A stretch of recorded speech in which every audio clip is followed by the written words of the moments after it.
Marcus Webb had not slept in 31 hours. He'd run the numbers on that somewhere around hour 22, sitting in a molded plastic chair in the processing annex of the Kepler Station refugee intake facility, watching his daughters sleep against each other like two halves of something that had been broken and reassembled wrong. Nora was 9. Petra was 6. They were wearing the same clothes they'd been wearing when the evac shuttle left Callisto Colony, which meant they were wearing the same clothes they'd been wearing when their mother died. Marcus didn't think about that. He was very good at not thinking about things.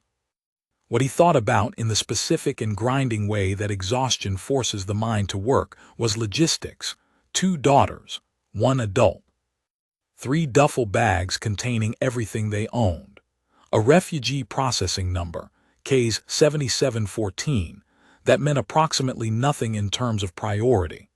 A resettlement credit balance of 412 station tokens, which was enough to buy food for about 3 weeks if he was careful, or passage to any of the inner colony stations if he was not. He thought about work.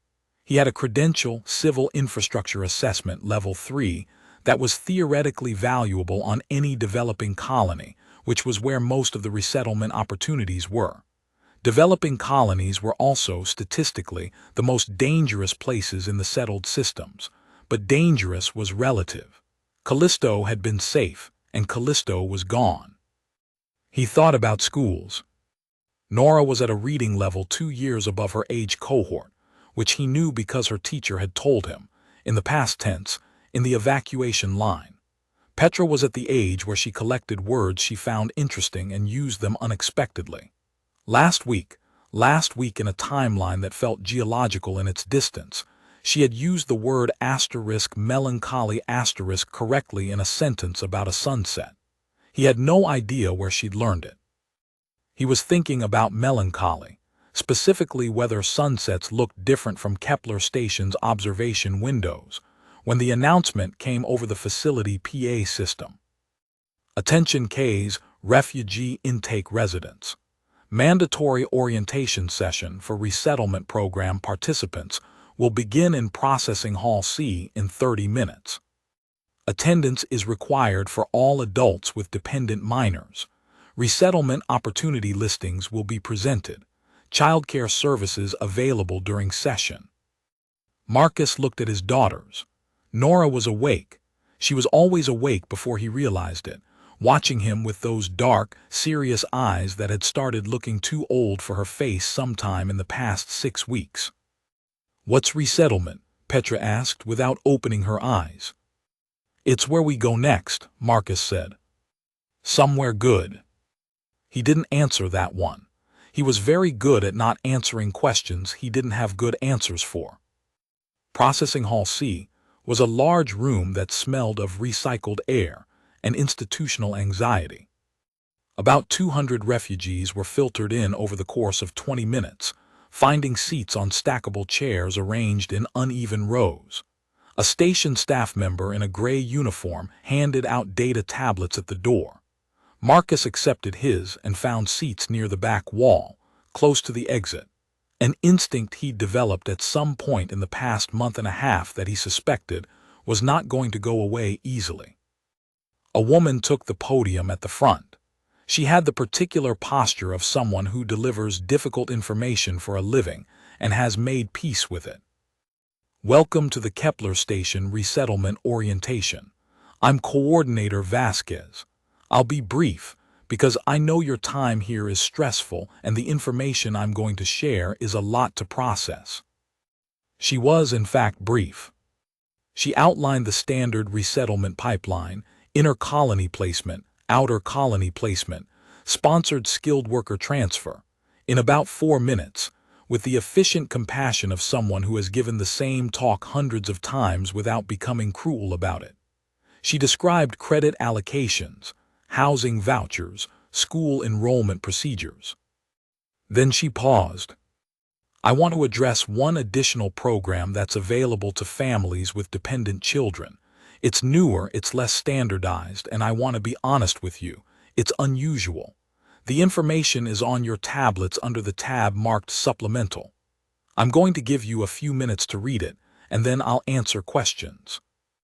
Marcus looked at his tablet. He opened the supplemental tab. He read it twice. Then he looked up at Coordinator Vasquez, who was watching the room with the expression of someone who has learned to wait. The supplemental program was called the Companion Placement Initiative.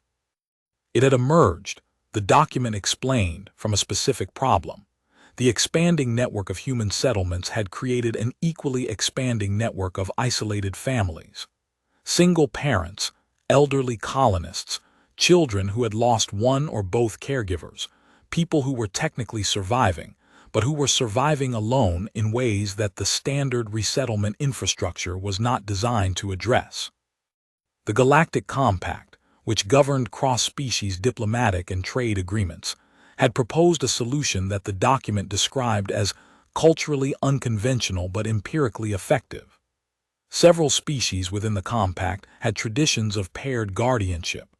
The concept that certain individuals, particularly those who had suffered significant loss or trauma, were stabilized by the presence of a dedicated protector figure.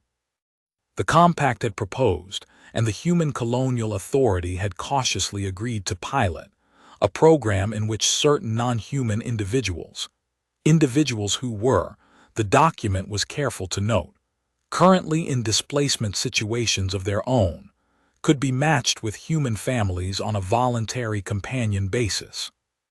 The document did not use the word alien. It used the phrase non-human compact citizen. Marcus set down his tablet. "That's the alien one," Nora said. She was reading her own tablet, her dark eyes moving steadily across the text. "They're saying we could get an alien companion." "I'm aware of what it's saying." "Can we?" "We're not going to." Nora looked at him. He recognized that look. It was her mother's look, the one that meant you said a thing and I'm noting the specific wording of it for future reference. "You didn't say no," Petra said. She had apparently been reading over Nora's shoulder. "You said asterisk, we're not going to asterisk, which is different." Marcus had, in fact, been carefully not saying no for 6 weeks. He was aware that this was a parenting failure, but he hadn't figured out how to stop doing it yet. "We're going to discuss the other options first," he said. The other options were not good. He knew this before Coordinator Vasquez walked through them, but the walking through made it concrete in a way that sitting with the abstract statistics hadn't. The inner colony placements had a 12-week waiting list. The outer colony skilled worker transfers were available faster, but the current openings were in environments with documented safety ratings below the threshold required for dependent minors. A regulation, he noted, that the Colonial Authority had passed 18 months ago specifically because of what had happened to Callisto. There was a sponsored transfer option to the Meridian Agricultural Stations, which was safe and available but which would place him in contract labor for 2 years at a pay rate that barely cleared subsistence level. It was the kind of option that the document described as structured stability, and that Marcus recognized as the kind of thing that ground people down, until the stability was the only thing left. He was staring at his tablet, doing the math for the 4th time and getting the same answer, when Coordinator Vasquez paused at his row. "Mr. Webb." He looked up. "Did you have questions about the standard placements, or would you like more information about the companion program?" "I have questions about the standard placements," he said. She answered them. She was honest about the answers. The honest answers were not encouraging. When she moved on, Nora looked at him. "The alien program has a 2-week placement window," she said. "I read the whole document." "I noticed you read the whole document." "The other good options have 12 weeks minimum. We have enough credits for about 3 weeks."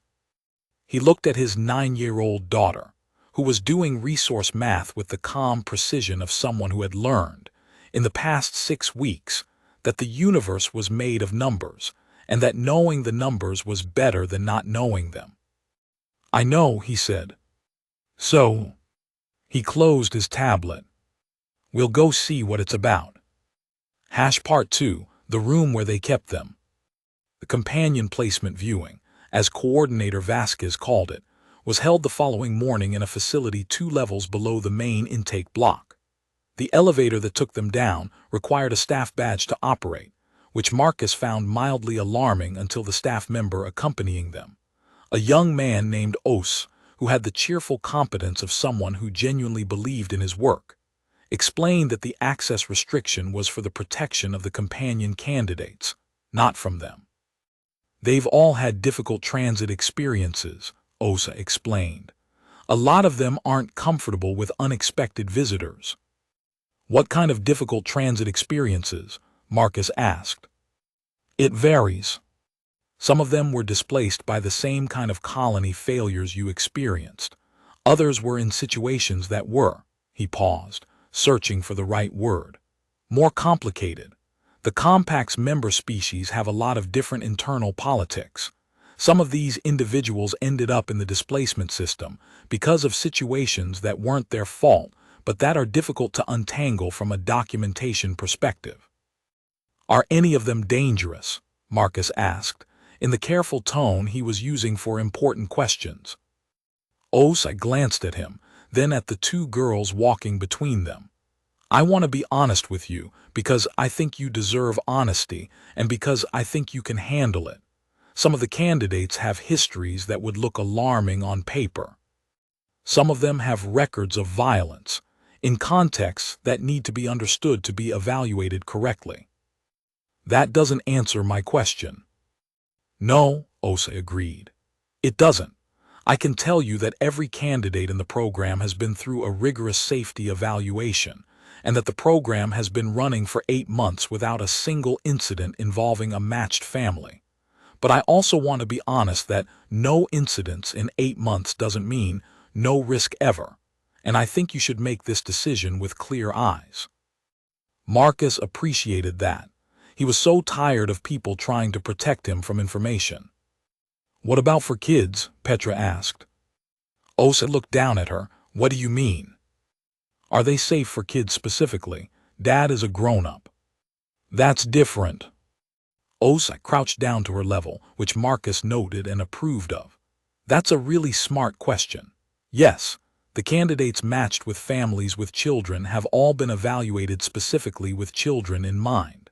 The companion program actually started as a child-focused initiative. A lot of the candidates have strong instincts toward protecting younger individuals. It's part of why the matching works. Petra considered this with the gravity she applied to important information. Okay, she said.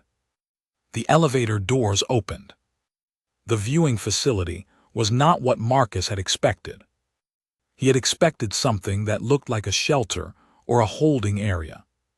What it looked like was a long corridor with individual spaces on either side, each separated from the corridor by a clear partition. The spaces were not cells. They were more like studio rooms, with furnishings and personal items visible through the partitions. Some had the partitions opaqued for privacy. But it was clear, from the hardware he could see at the junctures between partitions and floor, that the partitions were not the only separation layer. There were recess tracks in the floor and ceiling, heavy-duty restraint infrastructure, the kind used in high-security transit. The restraint systems are for transit purposes, Osai said, seeing his expression. They're not active during normal conditions. This facility was originally built as a secure transit hub, and we use it because it has the space and the environmental adaptation systems the candidates need. The restraints are legacy hardware. But they work, Marcus said. Yes, they work. He absorbed this and kept walking. Most of the spaces they passed were occupied. He made himself look without flinching, because flinching was not useful. Some of the candidates were humanoid enough that he could read expression and posture with reasonable confidence. A tall, blue-skinned individual who watched them pass with calm curiosity. A small, quick-moving being with iridescent scales who was doing something with pieces of metal that looked like a puzzle. Some were less readable. One space contained something he could only describe as a living shadow, a shape that shifted and absorbed light in ways his eyes kept sliding off. The girls looked at everything. Not with fear exactly, with the careful attention of children who had learned to evaluate situations rather than react to them. He recognized this, too, as something that had changed in the past 6 weeks, and he was not sure whether to be proud or grieved. They were halfway down the corridor when Petra stopped. She stopped so suddenly that Marcus nearly walked into her. She was standing completely still, looking at a space on the right side of the corridor. "That one," she said. Marcus looked. He froze. The space on the right side of the corridor was larger than the others. Twice as large, at least, and Marcus understood why immediately. The occupant needed the space.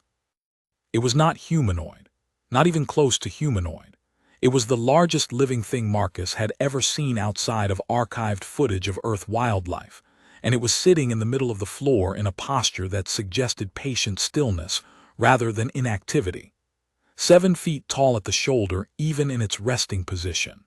A body that was dense with muscle in a way that suggested not bulk but compression, power held in reserve. 3 jointed limbs that ended in digits with visible hardened tips. A carapace across the upper back and shoulders that was dark as volcanic glass, absorbing light the way armor absorbs impact. A head that was roughly triangular, with sensory structures where eyes would be on a human face. Not eyes exactly, but clusters of receptor organs that caught the light in amber and copper fractals. And chains. Not the legacy restraint infrastructure, actual chains, heavy gauge, fastened to anchor points in the floor and the back wall. They were long enough to allow movement within the space, but they were real and they were clearly functional, and they were not legacy hardware. The alien was watching them. Not with aggression, not with the coiled threat display Marcus had seen in archival footage of dangerous non-human species in confrontational encounters. With the specific, patient attention of something that had been looked at many times and had long since stopped performing anything for the lookers. Just watching. Marcus was frozen. Nora stepped up beside her sister, looked at the alien, looked at Marcus, looked back at the alien. "I agree," she said, "that one." Part 3. What Osei explained in the room down the hall. Marcus asked for the file. Osei did not try to talk him out of asking.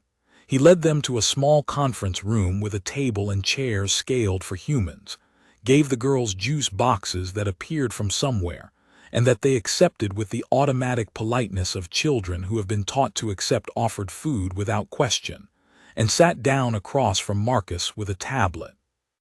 "Vrethsal Koth," Osei said. "That's the closest phonetic approximation.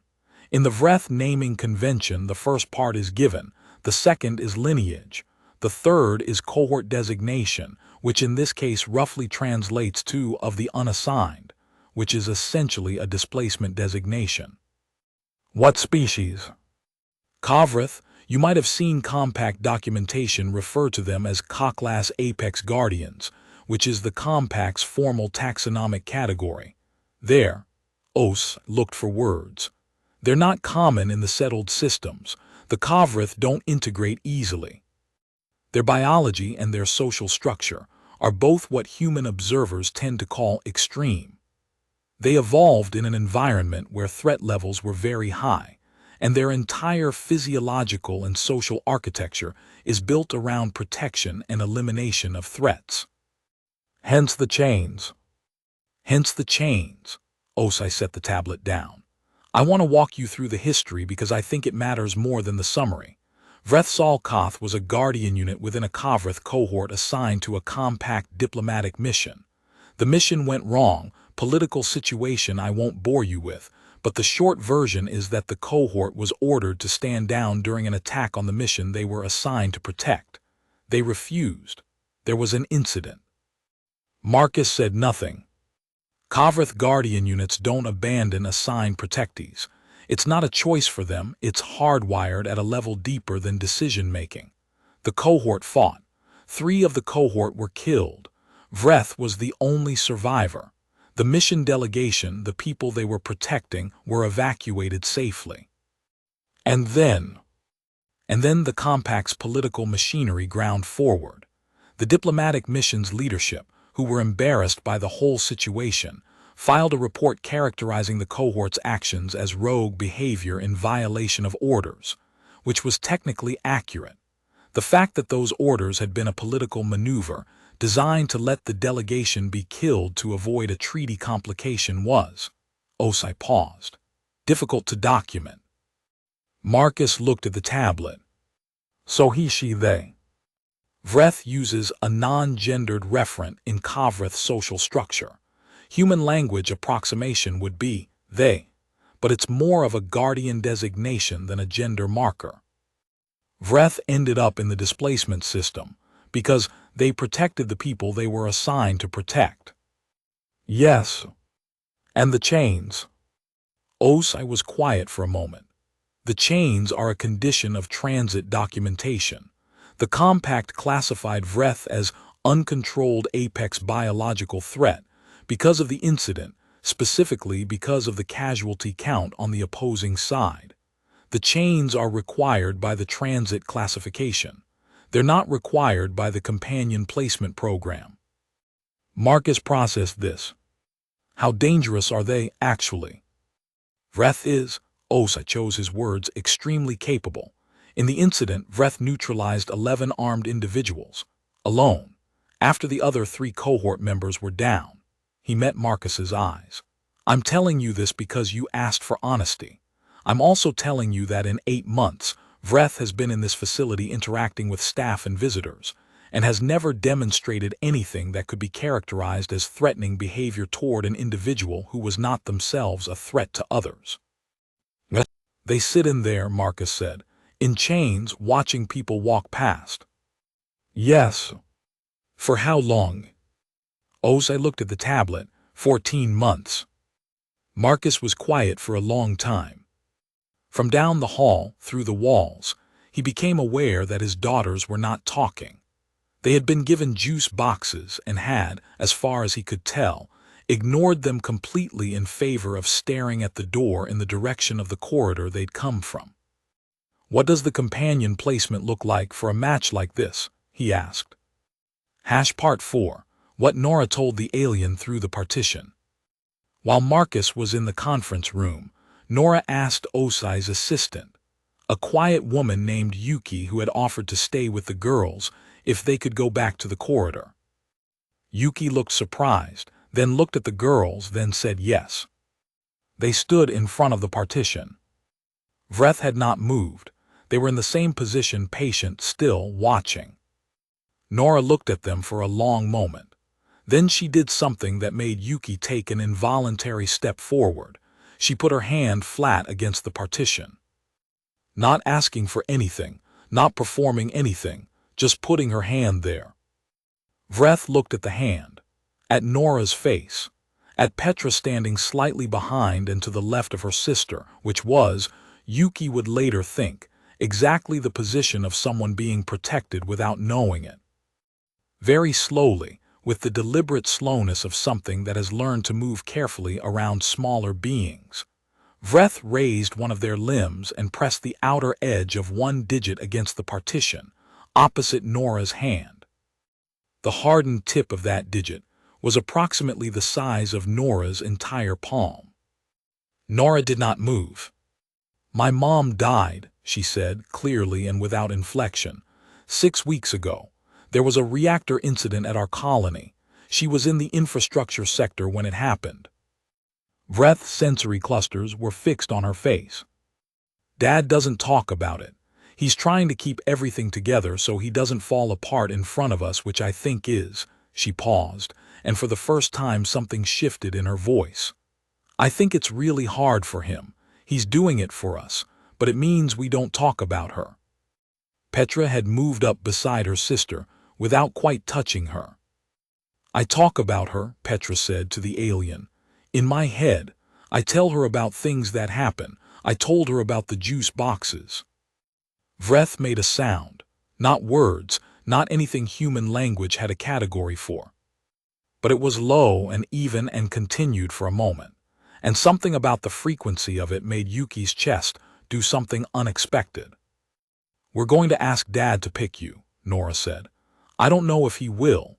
He's scared of messing something up because he's scared of messing everything up right now, because everything has already been messed up and he's the only one left to fix it." She looked at the digit pressed against the other side of the partition. "I think you understand about things being messed up that weren't your fault." Vreth made the sound again. "Okay," Nora said. She lowered her hand. Part 5, the night before the decision. Marcus didn't sleep again that night, but it was a different kind of not sleeping than the previous 31 hours. It had texture. He lay on a cot in the family dormitory wing and listened to his daughters breathe and thought about the Kavrith Guardian Protocol document that Osai had sent to his tablet. He'd read it 4 times. He kept reading the same section. Kavrith Guardian bonding is irreversible at the neurological level. A Kavrith who enters Guardian bond with a protectee cohort does not conceptually separate from that cohort for the duration of the protectee's natural life. The bond is not a contract. It is not a professional arrangement. It functions at a level of biological imperative that has no accurate human language parallel. The closest approximation in human social structure would be the bond between a parent and a child, but this is not accurate either, because the Kavrith bond is not hierarchical. The guardian does not exist above or outside the protectee cohort. They exist within it, as its operational core. He thought about Vreth sitting in that room for 14 months, watching people walk past, waiting. He thought about his daughter's hands on the partition. He thought about Alina, who had died in the infrastructure sector 6 weeks ago, and whom he did not think about because thinking about her made it impossible to function, and he had to function. He thought about her in a controlled and specific way. He allowed himself 3 minutes, timed on his wrist unit. Alina had been afraid of exactly one thing, as far as Marcus had ever been able to tell. Not of dying. She'd grown up in the outer colonies, where mortality was part of the background radiation of daily life, and she'd made a practical peace with it. Not of pain, not of failure, not of the 100 things that Marcus cataloged in his own anxiety inventory. She'd been afraid of the girls being alone. Not lonely, alone. Without the specific kind of steadiness that children need underneath them, the gravitational constant of a presence that is not going to leave. She'd talked about it once, in the particular 3 a.m. honesty of people who love each other well enough to be afraid in front of each other. What if something happens to us and they're just floating? Nothing under them. Marcus had told her nothing would happen to them. He looked at the ceiling of the family dormitory. After 3 minutes, he closed the thought and put it back. Then he took it back out. He thought about Vreth pressing one great digit against a partition, because a 9-year-old had put her hand on the other side of it. He thought about the sound Vreth had made, the low, even, continuing sound, which Osa had told him, when Marcus had asked Yuki about it later, was a Kavrith vocalization with no clean translation, but which compact xenolinguists classified under the category of sounds made in the presence of something the speaker intended to protect. He thought about 14 months. He thought about something that had been waiting for 14 months, and that had looked at his daughters, and made the sound that meant, "I will protect this." He lay in the dark for a long time. Then he opened his tablet and sent a message to Osai. "We'd like to move forward with the placement assessment for Vrethsal Koth. Please let me know what the next steps are." He turned off the tablet. In the bunk across from him, Nora opened her eyes. She had been awake the whole time. She was very like her mother. She didn't say anything. She closed her eyes again. Marcus allowed himself, for the first time in 6 weeks, to feel something adjacent to hope. He didn't know what to do with it. He held it very carefully, the way you hold something you haven't held before and don't want to break. And eventually, somewhere around 400 station time, he fell asleep. Part 6. The removal of the chains. The placement assessment took 4 days. Marcus had not expected it to be fast, and it wasn't. There were interviews, individual interviews with Marcus, joint interviews with the girls, a family session with a compact certified xenosocial assessor who asked questions in a way that made Marcus realize the assessor was simultaneously evaluating Vreth's responses to the family through the partition.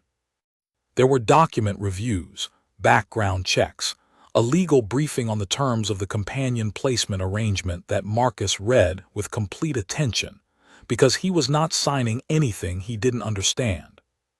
On the 3rd day, Nora and Petra were permitted into Vreth's space. Not alone, Osai was present, and the assessor and Marcus, positioned near the door with every muscle in his body doing something he could only describe as *alert, even though alert didn't quite cover it. The chains were not removed. They were lengthened, reattached to mobile anchor points that allowed Vreth to move through the full space. Vreth did not move for the first 10 minutes. Neither did the girls. Then Petra sat down on the floor. It was such a specific action, the decisive, unhurried way she arranged herself cross-legged and looked up at Vreth with clear expectation, that it broke the tension of the room like a sound breaks silence. Vreth looked down at her. Their sensory clusters moved in a way that Marcus had learned over the past days was the Kavrith equivalent of a tilted head, the gesture of something recalibrating its understanding. Then, with the same deliberate slowness as before, Vreth lowered themselves. Not all the way, they settled into a crouch that still put them well above Petra's eye level, but it was unmistakably a gesture in the direction of her scale, a concession to the size of the smaller being. Osei made a soft, involuntary sound. "What?" Marcus said quietly. "Kavrith don't crouch for adults," Osei said. "It's not in their social vocabulary. They have a different set of postures for encountering adult-status beings." He paused. "Children aren't adult status. Children are," he searched for the word. "The human concept that comes closest is ward. Kavrith ward posture is a specific thing. I've never actually seen it outside of archival footage." Marcus watched his 6-year-old daughter hold out her hand to a chained alien 7 times her size. He watched Vreth extend one great limb and allow Petra to place her small fingers on the back of the digit, not holding it, touching it, investigating it, the way children investigate things they find interesting and not frightening. "Okay," Marcus said, mostly to himself. On the 4th day, he signed the placement documents. The chain removal took place in the morning, with a legal witness present and a compact representative connected by screen link from the main station hub. It was a formal process, the reclassification of Vreth's transit status from uncontrolled apex biological threat to compact citizen, companion placement matched, unrestricted movement within partnership jurisdiction. And it involved more documentation than Marcus's last civil infrastructure contract. He stood in the room with his daughters while it happened. He had asked Osei if that was appropriate, or if it was something Vreth should experience privately, and Osei had consulted with the xenosocial assessor, who had said that Kavrith guardian bond activation protocols, which was apparently what this was, were traditionally witnessed by the protectee cohort. Which was apparently what they were now. The chains came off one at a time. 3 of them, each disconnecting with a sound like a pressure seal releasing. The anchor points retracted into the floor and walls. Vreth stood up, fully upright, unrestrained, taking up the full height of the space. And the space, which had seemed large enough before, now seemed calibrated exactly to them. Marcus realized with a slight adjustment of his understanding that the room had been built for beings like Vreth, not retrofitted. The ceiling clearance, the width of the space, it was all exactly right. Vreth stood still for a moment, just stood. The sensory clusters moved across the room, across the three of them. Then they made a sound, a different sound than the one from before. Lower, longer, something that resonated in Marcus's chest cavity in a way that was purely physical but that also felt, in a way he couldn't articulate, like something being decided. "What does that mean?" Nora asked. Osai was very quiet for a moment. When he spoke, his voice was slightly unsteady, which Marcus had not heard from him before. "The closest translation," Osai said, "is something like, 'These are mine to keep.'" Marcus looked at his daughters. Petra was looking up at Vreth with the expression she used for the sunset she'd called melancholy, and the words she collected, because she found them beautiful. Nora was looking at Marcus. "Okay," she said, "now it's going to be okay." He didn't trust himself to answer. He nodded. Part 7. Learning the shape of the new thing. The first week in the transit apartment the colonial authority provided for matched families was an education in the geometry of cohabitation with a being 3 times your mass, and genuinely capable of putting a limb through a wall if startled. Vreth was not startled. Vreth did not, as far as Marcus could observe, startle. They moved through the apartment with a care that was almost architectural. An ongoing assessment of where each human body was, what trajectory each human was on, what the structural load-bearing capacity of each piece of furniture was. The apartment had been configured for a companion placement. The ceilings were higher than standard, the doorways wider, the bathroom fixtures adapted. But it was still a human-scale space, and Vreth navigated it with the deliberate precision of someone who has decided that nothing is going to be broken. Nothing was broken. What happened instead was small things. Petra discovered that if she sat on the floor near Vreth when she was drawing, Vreth would look at her drawings with an attention that was, in a Kovreth physiological sense, the full deployment of their sensory apparatus. She started narrating the drawings. "This one is a horse. I've never seen a real horse. This is what I think they look like. Do you have horses where you're from?" Vreth did not have language in any form Marcus could access, but they had that particular low continuing sound, which Petra had decided to interpret as "tell me more." Nora, characteristically, went for the practical.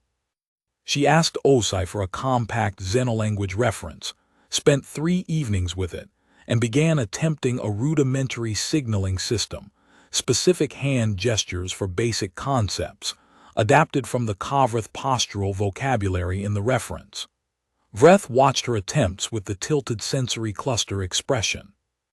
When she got one right, the gesture for "I understand you," Vreth repeated it back to her, scaled to their larger limbs, with the precision of something that has been waiting a long time for someone to try. Nora came to find Marcus after that. "They know how to do this," she said. "The communication system, they know it. They were just waiting for someone to start." Marcus thought about 14 months. "Yeah," he said. "I think they were." His own relationship with Vreth developed more slowly and in a different register. He was an adult, which meant he wasn't a ward. He was something else in the Kovreth social taxonomy, a concept Osai described as roughly equivalent to cohort adult. An individual whose authority within the protectee group was recognized, and whose judgment about threats and priorities was incorporated into the Guardian's threat assessment. In practice, this meant that Vreth paid attention to him in a different way than they paid attention to the girls. Not less, if anything more, in the specific sense of watching how he moved through the world and calibrating accordingly. On the 6th day, Marcus came back to the apartment from a meeting with the Colonial Authority Employment Liaison, and found the apartment empty except for Vreth. "Where are the girls?" he asked, before he remembered that Vreth did not have spoken language.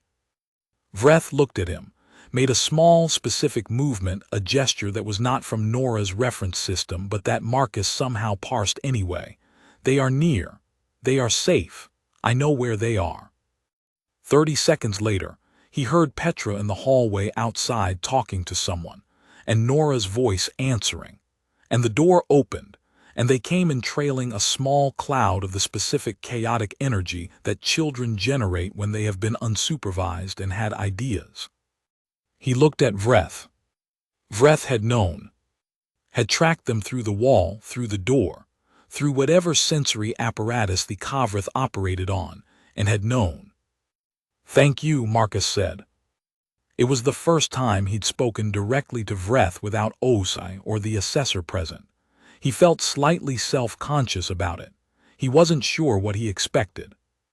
Vreth made the low, even, continuing sound, the one that meant "I intend to protect this."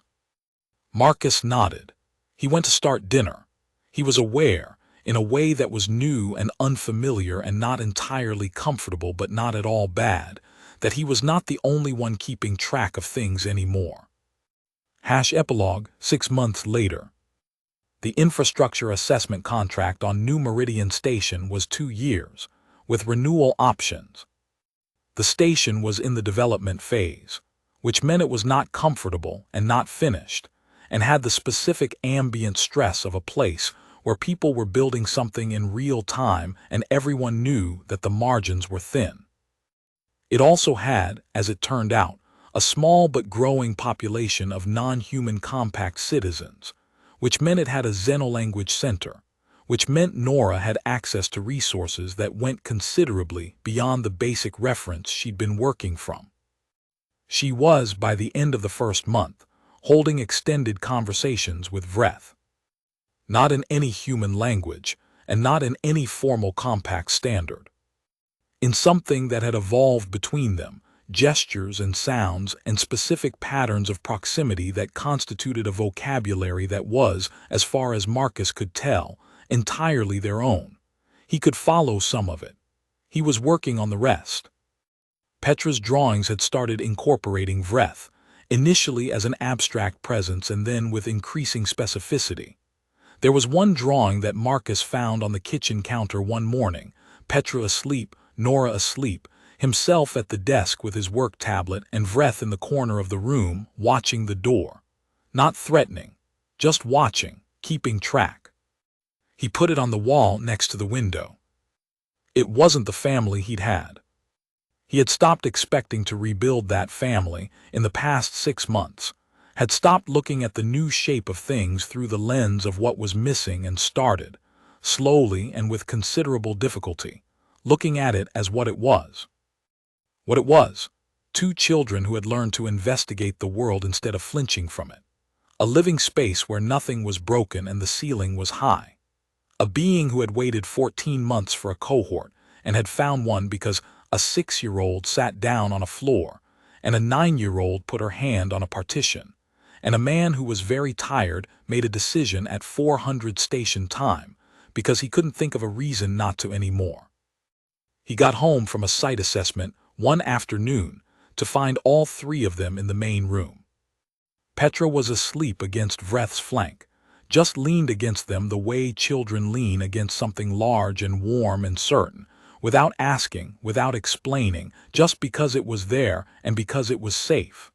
Vreth was still. Not the stillness of waiting, the stillness of something that has arrived. Nora was reading. She looked up when Marcus came in. She had their mother's eyes, and lately she'd stopped looking too old for her face. She looked, instead, like exactly who she was. "Good day," she asked. "Decent," he said. He set down his bag. "You?" She looked at Vreth, at Petra, at the drawing on the wall that she'd noticed him putting up 2 weeks ago. "Yeah," she said, "good day." He sat down. Outside the window, New Meridian's artificial sunset was starting, the station's light cycle management system easing the overheads into amber, and then into a particular shade of rose gold that, in 6 months, he had learned meant another day accounted for. Another day with something under them. Petra stirred against Vreth's flank, not waking.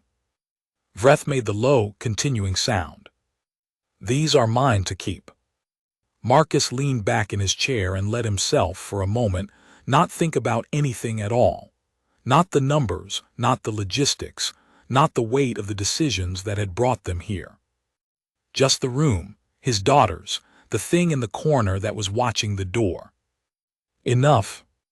Word count, ~9, 750 words runtime, minutes at 160 WPM *.